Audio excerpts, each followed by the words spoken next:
For a lot of network administrators, getting certified is a huge deal.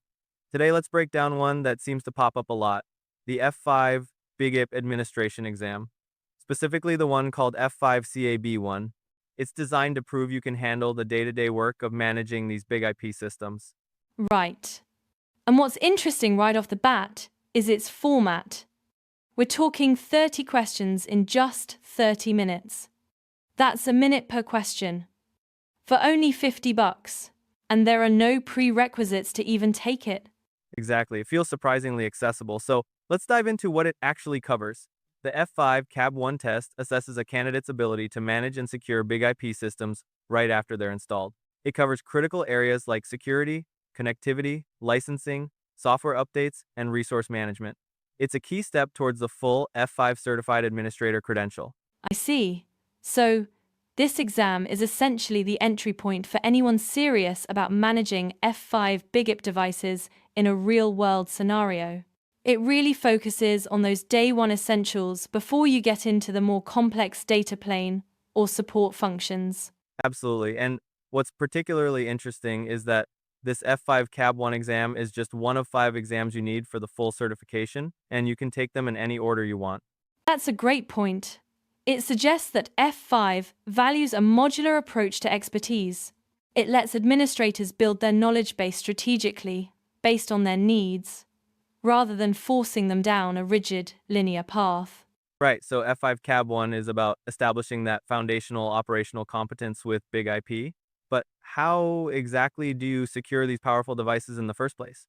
Well, that's the first major domain. Security is paramount from the get-go.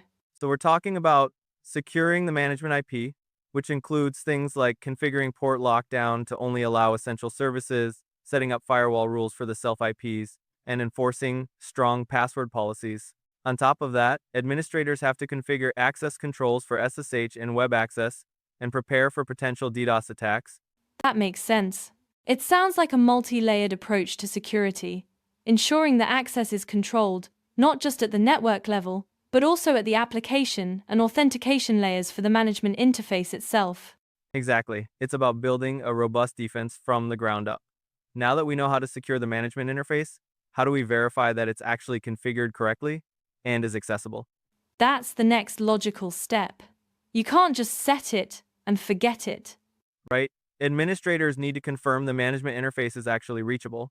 This involves interpreting the IP address that's been configured, checking those port lockdown settings we just talked about, and actively running remote connectivity tests. Troubleshooting any issues and identifying the specific access lists that might be blocking things are also key skills. So, it's not just about setting it up, but actively validating that the setup works as intended and knowing how to fix it when it doesn't. This really highlights the practical, hands-on nature of the exam. Precisely.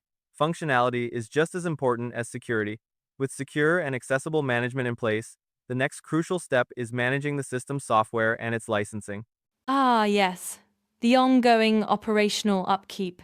This includes things like activating and reactivating licenses, being able to diagnose common errors, and understanding what the service check date means for planning future upgrades. On the software side, it's about planning upgrades for high availability pairs, uploading new software images correctly, and even switching between different boot locations to manage multiple versions. This really covers the whole life cycle. You're ensuring the system is properly licensed for its features, and that software updates are managed efficiently, especially in a high availability setup where you absolutely cannot afford downtime. Absolutely. Proper licensing and software management are fundamental. So, finally, how do we track and report on what's actually provisioned and licensed on the device? This is all about visibility and control. Right. This final area is module provisioning and resource reporting.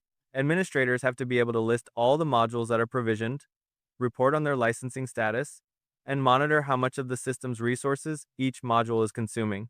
It also includes spotting any modules that are enabled but not actually licensed. You know, that's a critical piece. Identifying provisioned but unlicensed modules tells you if there's a configuration error or if you're out of compliance. It's the final check you need for ongoing operations, ensuring you know exactly what capabilities are enabled and how they're impacting system performance. That ties it all together nicely. So, If you were to sum it all up, what are the absolute key takeaways for someone looking at the F5CAB1 exam? I'd say there are a few core things. First, it's a fast and affordable certification focused on essential, day one operational tasks. Second, the key skill areas are very practical. Securing the management interface with tools like port lockdown and ACLs, and then verifying that connectivity actually works. Third, you need to master the lifecycle management of the device, which means handling licensing and software image upgrades. And finally, it's all about visibility, being able to report on which modules are provisioned, licensed, and how much resources they're using. Mastering those areas is the key to passing.